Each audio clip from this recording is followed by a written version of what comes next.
Kami dari kelompok 1 akan menampilkan video mengenai penjelasan bencana-bencana yang pernah terjadi di dunia. Sebelum itu, izinkan kami memperkenalkan diri kami. Perkenalkan, nama saya Desi Siburian. Saya Nedi Hota. Nama saya Willis Dalai. Nama saya Santini Shanturi. Nama saya Joshua Siregar. Nama saya Glery F. Julian. Selamat menyaksikan. Nah, teman-teman, di sini saya akan membahas mengenai bencana alam yaitu badai. Badai adalah gangguan udara yang terjadi di atmosfer yang ditandai dengan angin kencang, kilat, petir, dan juga hujan lebat. Nah, badai yang pernah terjadi di dunia yaitu badai Katrina.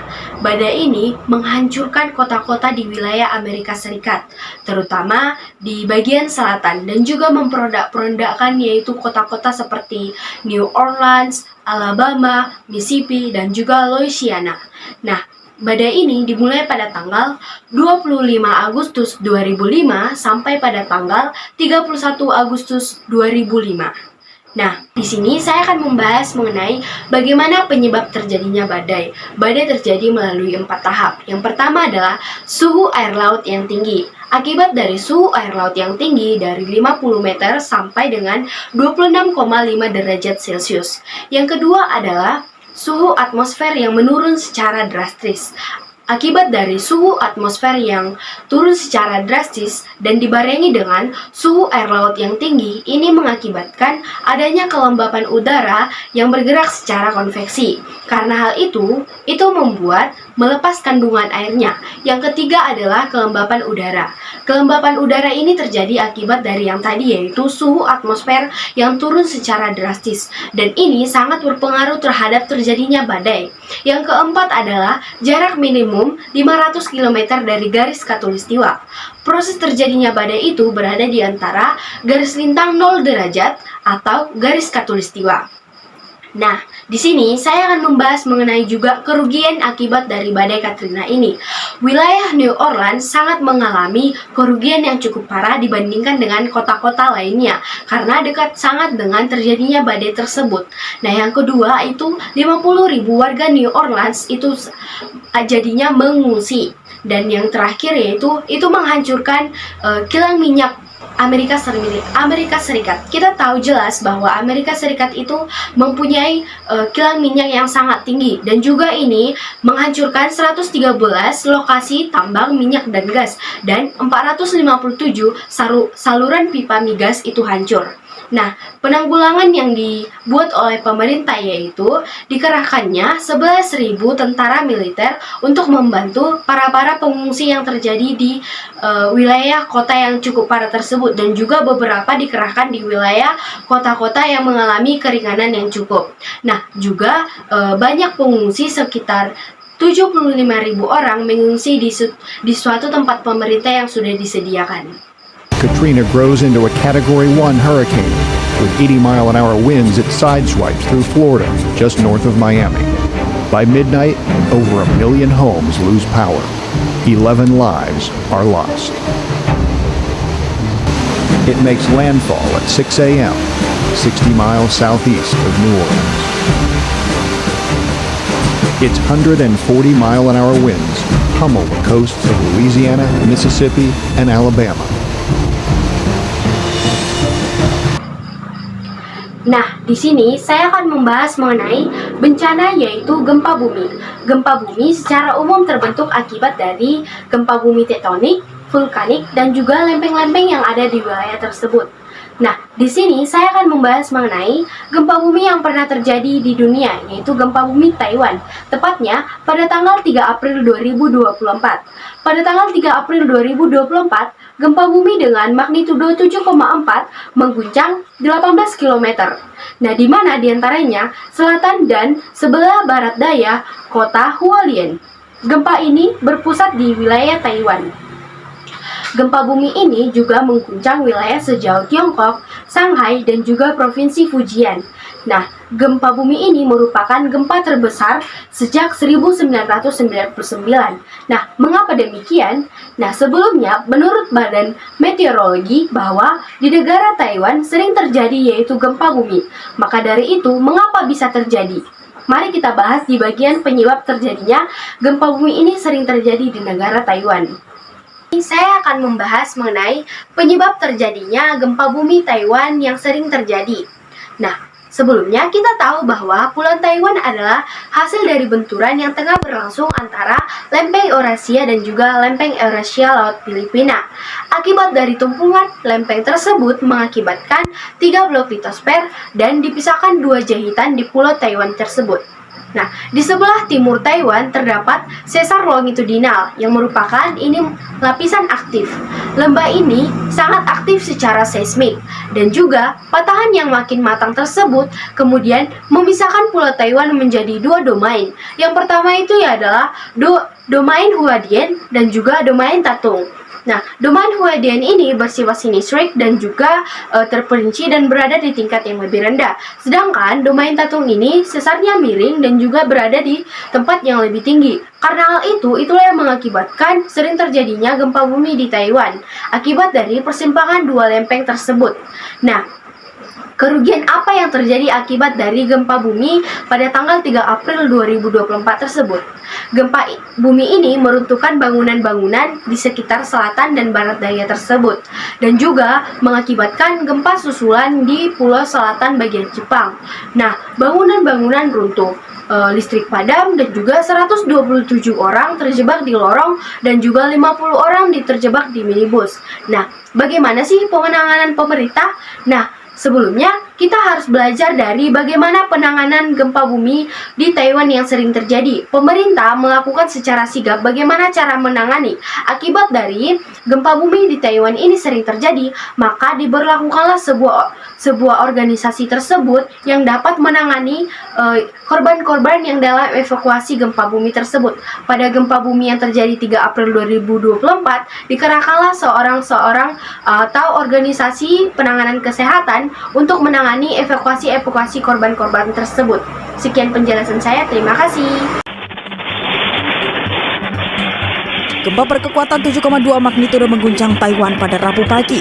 Sebuah rekaman menunjukkan lampu, cangkir, dan botol berjatuhan di sebuah restoran di kota Taoyuan. Badan cuaca setempat mengatakan pusat gempa berada 25 km tenggara Kabupaten Hualien pada kedalaman 15,5 km.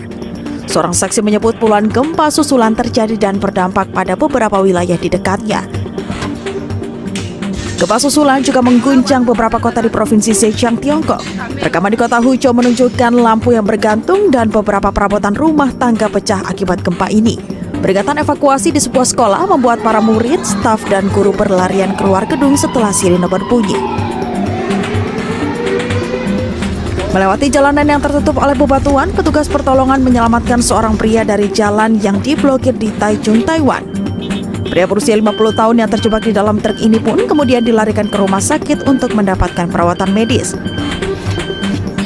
Penyelamatan juga dilakukan di pusat kota Hualien. Beberapa warga masih tertahan di dalam bangunan yang miring akibat gempa yang mengguncang. Dengan bantuan tangga hingga alat berat, satu persatu warga berhasil diselamatkan. Kemiringan gedung yang hampir roboh ini juga menjadi kendala tim penyelamatan. Selain harus berpacu dengan waktu, mereka harus memastikan tanahnya stabil untuk melakukan proses evakuasi selanjutnya. Di malam hari, pemerintah Taiwan melakukan pembongkaran bangunan. Banjir Libya tahun 2023. Bencana banjir yang melanda Libya Timur tanggal 10 dan 11 September. Lebih dari 4.000 orang yang tewas dan sekitar 10 orang yang hilang. Diakibatkan oleh badai Daniel atau siklon Mediterania yang kuat, membasahi wilayah tersebut dan membawa banjir. Akibat dari banjir tersebut, kota Derna mengalami kerusakan yang cukup parah. Gedung-gedung tersapu air, atap-atap mobil terbalik, jalan yang tertutup lumpur, dan puing-puing akibat aliran deras setelah bendungan jebol. Direktur Rumah Sakit Wahda Muhammad mengatakan ada 1.700 orang meninggal di salah satu dari 2 listrik di kota tersebut dan 500 orang meninggal di listrik lainnya. Selain itu, juga mayat ditemukan dalam kondisi tergeletak di koridor rumah sakit. Mayat-mayat tergeletak di mana-mana, di laut, di lembah, di bawah bangunan, kata Menteri Penerbangan Sipil. Berikut ada beberapa penyebab utama banjir yang sering terjadi di Libya. Yang pertama, curah hujan yang tinggi. Libya memiliki iklim gurun dengan curah hujan yang sangat rendah secara umum. Namun, terkadang Libya dapat mengalami hujan lebat dalam waktu singkat, terutama di daerah pesisir. Curah hujan yang tinggi dalam waktu singkat dapat menyebabkan banjir. Yang kedua, infrastruktur drainase yang buruk. Banyak kota di Libya memiliki sistem drainase yang tidak memadai atau tidak terawat dengan baik. Saluran air dan kanal seringkali tersumbat oleh sampah sehingga tidak dapat menampung volume air besar saat hujan deras. Yang ketiga, urbanisasi yang tidak terencana. Pertumbuhan kota yang cepat di Libya, terutama di daerah perkotaan, telah menyebabkan banyak area resapan air karena pembangunan. Hal ini mengurangi kemampuan tanah untuk menyerap air hujan. Yang keempat, topografi di daerah pesisir. Banyak kota Libya terletak di daerah pesisir yang relatif datar. Saat hujan lebat, air sulit mengalir dengan lancar ke laut, sehingga mengakibatkan genangan dan banjir. Yang kelima, perubahan iklim. Perubahan iklim global telah menyebabkan pola curah hujan yang tidak menentu di Libya, dengan kemungkinan peningkatan frekuensi dan intensitas hujan lebat dapat memicu banjir. Selanjutnya, upaya-upaya yang dilakukan, seperti perbaikan infrastruktur drainase, perencanaan tata ruang yang lebih baik, serta mitigasi dampak perubahan iklim dapat membantu mengurangi risiko banjir di Libya. Lembaga-lembaga yang bertanggung jawab dalam menangani banjir di Libya. Yang pertama, Komite Nasional untuk Manajemen Bencana atau National Committee of Disaster Management. Yang pertama, bertugas lembaga pemerintah yang bertanggung jawab dalam koordinasi dan penanganan bencana alam, termasuk banjir, bertugas dalam perencanaan mitigasi, tanggap darurat, dan pemulihan pasca bencana. Yang kedua, Otoritas Sumber Daya Air. Yang pertama, bertanggung jawab dalam pengelolaan sumber daya air, termasuk infrastruktur irigasi dan drainase. Yang kedua, berperan dalam perencanaan pembangunan dan pemeliharaan sistem pengendalian banjir. Yang ketiga, Kementerian Pekerjaan Umum dan Perumahan. Yang pertama, bertanggung jawab dalam pembangunan dan pemeliharaan infrastruktur publik, termasuk jalan, jembatan, dan sistem drainase. Yang ketiga, terlibat dalam upaya mitigasi banjir melalui perbaikan dan pengembangan infrastruktur. Yang keempat, Kementerian Lingkungan Hidup. Yang pertama, berperan dalam pemantauan dan analisis dampak lingkungan akibat banjir. Yang kedua, memberikan rekomendasi untuk upaya pencegahan dan penanganan banjir. Yang kelima, pemerintahan daerah atau local governments. Yang pertama, pemerintah daerah di tingkat provinsi dan kota bertanggung jawab dalam penanganan banjir di wilayah masing-masing. 2. Melakukan upaya mitigasi tanggap darurat dan pemulihan pasca banjir di tingkat lokal. Koordinasi dan kolaborasi di antara lembaga ini sangat penting untuk memastikan penanganan banjir yang efektif di Libya. Banjir yang dipicu badai Daniel telah menghancurkan sebagian kota Derna di Libya, Afrika Utara. Berdasarkan update sementara Selasa 12 September 2023, lebih dari 5.000 orang tewas dan 10.000 orang hilang akibat bencana ini. Sedangkan 20.000 orang lainnya dilaporkan telah mengungsi. Hal ini diungkap oleh Tarek Al-Karas, jubir Kementerian Dalam Negeri pemerintah yang mengawasi Libya Timur. Libya seakan tidak siap dalam menghadapi badai Daniel yang menyapu Laut Mediterania dan menghancurkan garis pantainya. Negara ini dikelola oleh dua pemerintahan yang bersaing, sehingga mempersulit upaya penyelamatan dan bantuan. Ditambah lagi infrastrukturnya yang tidak terpelihara dengan baik, setelah lebih dari 1 dekade terjadi kekacauan politik. Mengingat proses evakuasi masih terus berlangsung, jumlah korban tewas dikhawatirkan akan meningkat. Mirip dengan banyak negara di Afrika, sebagian wilayah Ethiopia menghadapi kekurangan air, sanitasi yang buruk, dan kurangnya akses terhadap sumber air bersih. Ethiopia terletak di tanduk Afrika, di mana kekeringan dan politik merupakan dua penyebab utama kekurangan air. Dalam studi yang dilakukan oleh Water.org, mereka menemukan bahwa 42% penduduk memiliki akses terhadap pasokan air bersih dan hanya 11% dari jumlah tersebut yang memiliki akses terhadap layanan sanitasi yang memadai.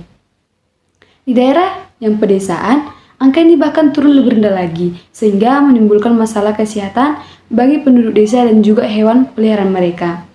Dalam 20 tahun terakhir, kekeringan telah melanda beberapa wilayah negara ini, menyebabkan kolam, sumur, sungai, dan danau mengering atau menjadi sangat dangkal.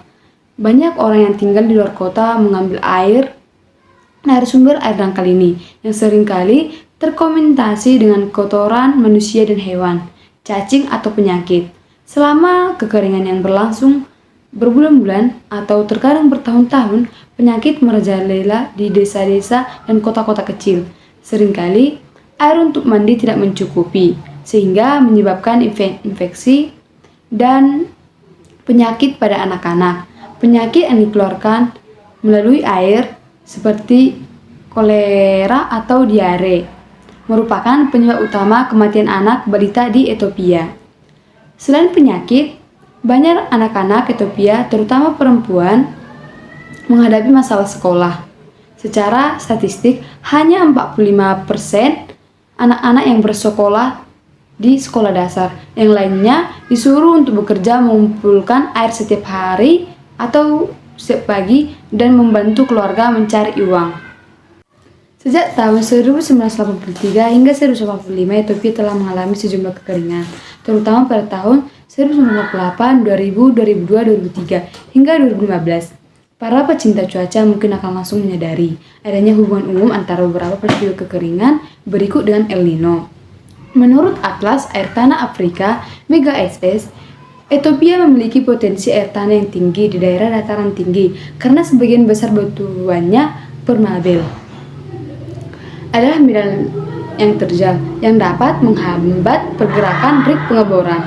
Proyek ini didanai oleh Dewan Penelitian Lingkungan Alam atau NERC dan Departemen Pembangunan Internasional atau DFID. Laporan lengkapnya dipublikasikan pada Kamis 23 Agustus di Environmental untuk menyelamatkan jiwa mereka. 27 April 2016, Ethiopia kini menghadapi salah satu kekeringan terburuk dalam beberapa dekade, dan meningkatnya angka kekurangan gizi membuat anak-anak rentan terhadap penyakit menular termasuk campak. Untuk mencegah wabah di wilayah yang terkena dampak kekeringan, UNICEF dan mitranya membantu pemerintah memvaksinasi sekitar 25 juta anak di seluruh negeri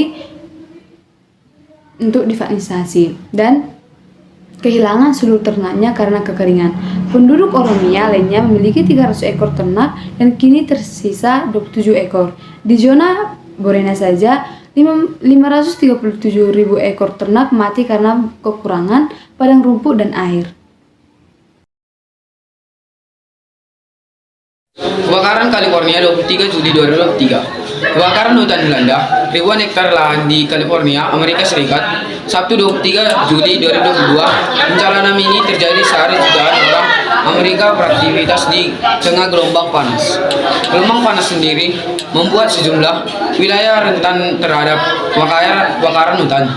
Pada Jumat sebelum terjadi kebakaran besar bernama Oak Fire di dekat Taman Nasional Yosemite, digambarkan sebagai ledakan oleh pejabat kebakaran menajar dari sekitar 600 hektar menjadi sekitar 11.900 hektar dalam waktu 24 jam. Terkonsentrasi di Kabupaten Mariposa, kebakaran telah menghancurkan 10 properti dan merusak 5 lainnya. Dampaknya, yang pertama, lebih dari 6.000 orang yang ditinggal luar Taman Nasional Yosemite di California telah diperintahkan untuk mengungsi. Yang kedua, 48 orang ditemukan tewas. Yang ketiga, sementara itu lebih dari 100 orang dinyatakan hilang. Penanganannya, yang pertama, sekitar 14.000 satuan pemadam kebakaran telah dikerahkan pemerintah California untuk mengatasi 28 titik api. Yang kedua, KJRI Los Angeles secara intensif terus berkoordinasi dengan otoritas setempat. Yang ketiga, yang terakhir mengeluarkan himbauan kepada masyarakat untuk tetap waspada. Terima kasih. Sebagian wilayah negara bagian California memang saat ini tengah berjibaku menghadapi kebakaran hutan dan lahan, termasuk wilayah Whittier. Di wilayah ini sekitar 32 km persegi lahan terbakar dan baru 5% saja yang berhasil dipadamkan. 5.000 petugas pemadam dikerahkan untuk memadamkan kebakaran di 14 titik. Suhu panas tengah melanda wilayah California dengan suhu mencapai 37 derajat Celcius. Pemanasan global, model iklim yang dijadikan acuan oleh proyek IPCC menunjukkan suhu permukaan global akan meningkat 1,1 hingga 6,4 atau 2,0 hingga 11,5 antara tahun 1910 dan 2100. Penyebab pemanasan global yang pertama, efek rumah kaca. Sebagian besar energi tersebut berbentuk radiasi gelombang pendek, termasuk cahaya tampak. Ketika energi tiba permukaan bumi, ia berubah dari cahaya menjadi panas yang menghangatkan bumi. Yang kedua, efek umpan balik. Karena uap air sendiri merupakan gas rumah kaca, pemanasan akan terus berlanjut dan menambah jumlah uap air di udara sampai tercapainya suatu keseimbangan konsentrasi uap air. Variasi matahari. Yang ketiga, variasi matahari selama 30 tahun terakhir. Terdapat hipotesis yang menyatakan bahwa variasi dari matahari dengan kemungkinan diperkuat oleh umpan balik dari awan dapat memberi kontribusi dalam pemanasan saat ini. Yang keempat, peternakan atau konsumsi daging. Dalam laporan terbaru Port Assessment Report yang dikeluarkan oleh Intergovernmental Panel on Climate Change atau PCC atau Badan PBB yang terdiri dari 1.300 ilmuwan dari seluruh dunia, terungkap bahwa 90 dampak. Yang pertama, satu iklim dari mulai tidak stabil lembaga yang mengambil, yaitu KLHK yang selalu memberikan reaksi kepada adaptasi dan mitigasi. A group of climate change organizations have emissions of greenhouse gases. Climate change is now happening. Indonesia says it's 10 million tons of. The Philippines tops a list of countries most susceptible to hazards caused by climate change. Ito ang dahilan ng pagkakaroon ng mga bagyong gaya ng Super Typhoon Yolanda at Bagyong Ondoy. This is all wrong. You all come to us young people for hope. How dare you? You have stolen my dreams and my childhood with your empty words, and yet I'm one of the lucky ones. People are suffering. People are dying. Entire ecosystems are collapsing. We are in the beginning of a mass extinction, and all you can talk about is money and fairy tales of eternal economic growth. How dare you? This is passing by too fast to recognize. Caught inside my mind, don't cut me loose this time. In between the space paths made of time and place, silence gets so loud to strangers in the crowd. Walls are torn. There will not be any solutions or plans presented in line with these figures here today, because these numbers are too uncomfortable, and you are still not mature enough to tell it like it is. You are failing us.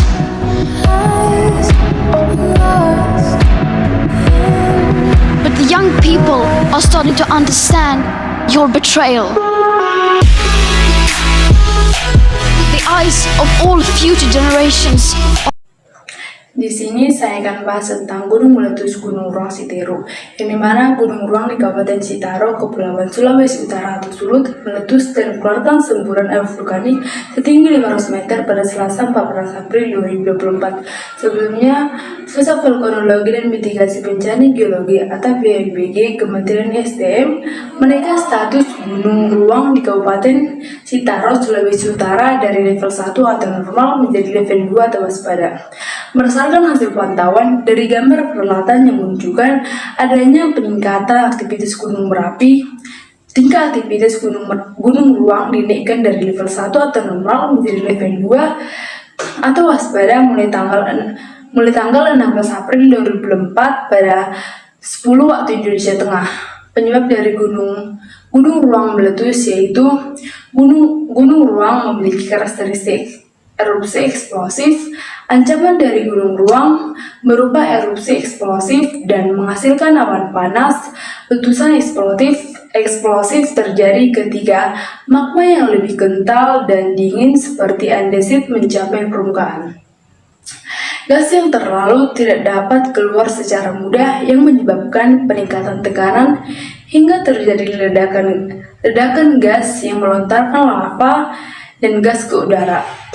Gempa bumi tektonik sebanyak 2 kali yang berpusat di Laut Maluku memicu pergolakan vulkanik dan gunung ruang. 5 hari setelahnya terjadi gempa tektonik dengan kekuatan M5,1 dengan kedalaman 122 km yang berada di barat daya Pulau Doi, Maluku Utara. Berdasarkan catatan BVMBG, telah terjadi 1.439 kali gempa vulkanik dengan 569 kali gempa vulkanik dangkal, 6 kali gempa tektonik lokal, 167 kali gempa tektonik jauh pada tanggal 1-17 April 2024. Kerugiannya itu, Badan Nasional Penanggulangan Bencana atau BNPB melaporkan adanya 363 rumah rusak akibat erupsi gunung ruang, yang dimana sebanyak 8.477 juga dilaporkan mengungsi akibat bencana tersebut. Abu vulkanik dari aktivitas gunung api berjenis stratovolcano juga menyebarkan 4 kecamatan meliputi Lingkupang Barat, Wori, Lingkupang Timur, dan Lingkupang Selatan di Kabupaten Minahasa Utara. Penanganan pemerintah yaitu pemerintah Kabupaten Bemkap atau Kepulauan Siau, Tagulandang, Biaro atau Sitaro, Sulawesi Utara atau Sulut menetapkan status tanggap darurat selama 14 hari pasca erupsi gunung ruang. Badan Penanggulangan Bencana atau BNPB juga akan turun langsung mengamandoi penanggulangan bencana dan evakuasi warga. Kepala Pusat Data Informasi dan Komunikasi Kebencanaan BNPB Abdul Muhari mengatakan penetapan status tanggap darurat itu terhitung sejak 16-29 April 2024. Kebijakan itu yang mempercepat penanganan bencana erupsi gunung ruang. Pusat Vulkanologi dan Mitigasi Bencana Geologi (PVMBG) menaikkan status gunung ruang di Kabupaten Sitaro, Sulawesi Utara dari sebelumnya level 3 atau siaga menjadi level 4 atau awas.